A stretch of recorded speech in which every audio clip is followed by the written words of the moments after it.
Don't let this hellish contraption deceive you. Create mod is actually really easy to learn once you know the basics. But the basics aren't very intuitive, so I'm going to teach you everything you need to know going in as quickly and simply as I possibly can. Number 1. The starter kit. Get lots and lots of iron and lots of andesite. Andesite is actually one of the most important resources in this mod, so whenever you see a big patch of it, just grab a few stacks. The reason why you need andesite is because it's used to make andesite alloy, which is used in pretty much everything that the creator mod adds. The second most important resource is made with these alloys, the andesite casing. The reason why I'm dedicating a part of the video to this is because it's not actually crafted in a menu, you make it in the world. First you take a log of any kind, then strip it with your axe, and finish it by right-clicking that block with an andesite alloy. All casings are made this way, just with different materials. Got that? Good. Next thing you need to know is number 2, the power sources.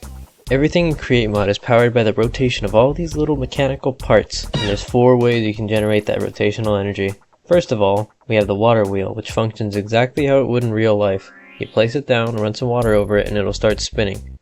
There's also the large water wheel, which turns slower but provides a lot more energy. More on that later. Second is the windmill, which can be constructed either vertically or horizontally depending on which way the windmill is facing.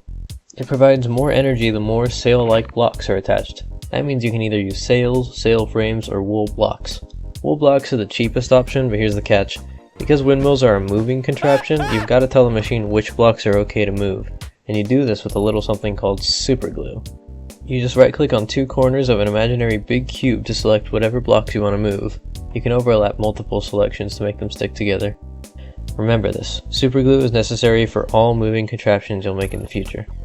Alternatively, if you don't want to use glue, there's these special blocks called chassis that connect together without any glue. Those sails and sail frames I mentioned earlier stick to moving contraptions automatically without any glue as well. And third, we have the steam engine, which provides the most energy out of all of these, and if you couldn't tell just by looking at it, this thing is pretty complicated, and there's a lot that goes into it, so I'm not going to explain it. You can research that on your own time. The last one, assuming I'm not forgetting anything, is literally just crafting a hand crank and doing it your dang self. This does drain your hunger though. Now here's a bonus power source. This doesn't really count as one of them. This is the creative engine, which you can only get in creative, which just gives you infinite rotation energy. Yay! Number 3. Energy. Why do these power sources matter? If you have a keen ear, you'll have heard me talking about the energy that each of these sources puts out, and how some give more than others. Every machine you use has a certain amount of stress that you have to match with your source, and that amount goes up the more machines are connected. If you aren't giving it enough power, the machine will overstress and not do anything. So naturally, the way to combat this is by adding more power sources. This is why, in my opinion, water wheels completely clear windmills. Windmills sure do look pretty, but they take up a lot of space, take longer to set up, and require a steady flow of wool. So you'll need a hefty sheep farm if you don't want it to take forever. Not to mention, even if you make it huge, you'll have a lot of power, sure, but it rotates so slow. More on that later. On the other hand, you have water wheels. They cost a lot more wood, sure, but wood is easy to get, and water wheels are stackable. Enough energy? Just slap 5 more water wheels on there and you'll probably be fine. Pro tip! Remember how I said large water wheels give more energy but turn slower? This can be completely solved by just putting a small water wheel on the end of the chain, and it speeds up the whole thing without costing you any energy.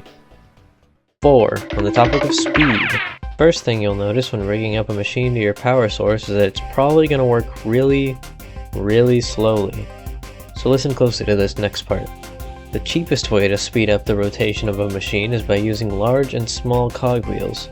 If you connect a power source to a large cogwheel, then attach a small cogwheel at the corner up there, you'll notice that the small cogwheel will rotate a little bit faster. This can be stacked by attaching a large cogwheel to the front of this small one, and repeating the pattern over and over again. It'll just keep getting faster.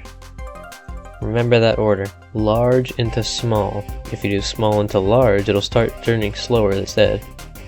But slow your roll, Dave Grohl, here's the catch. The faster a machine is running, the more energy it'll actually need to work. If you want to have the speedy machine of your dreams, get ready to spend a lot of wood making water wheels. Number 5. Rotation transportation.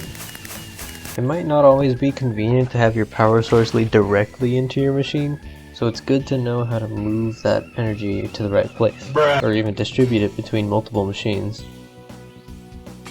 This is wherein the most complicated part of the mod lies, because there's a lot of ways you can go about this. First, let's start with cogwheels, because we were talking about them a second ago.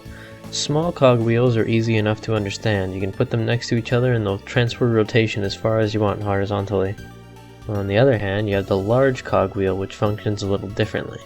For one, they can only connect to small cogwheels diagonally.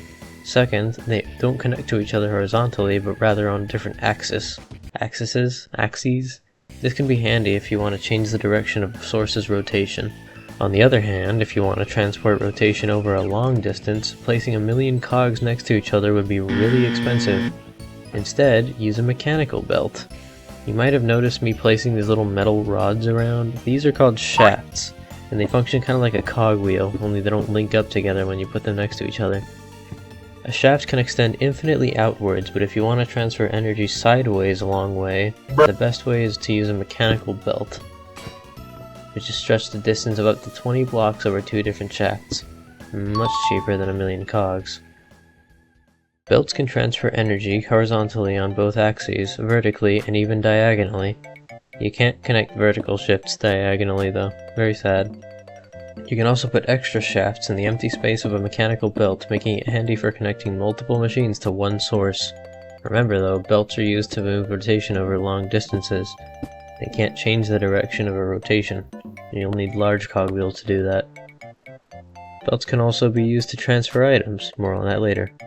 If you think large cogs are too big and clunky when you want to change the direction of rotation, you can always waste 4 perfectly good small cogs and use a gearbox which does essentially the same thing in a more compact way. And in a more expensive way.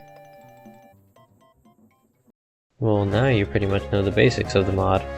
Most of the stuff you're going to do from here is essentially an extension of what I just taught you, but remember to make use of the mod's built-in tutorials to learn more about something if you don't understand it.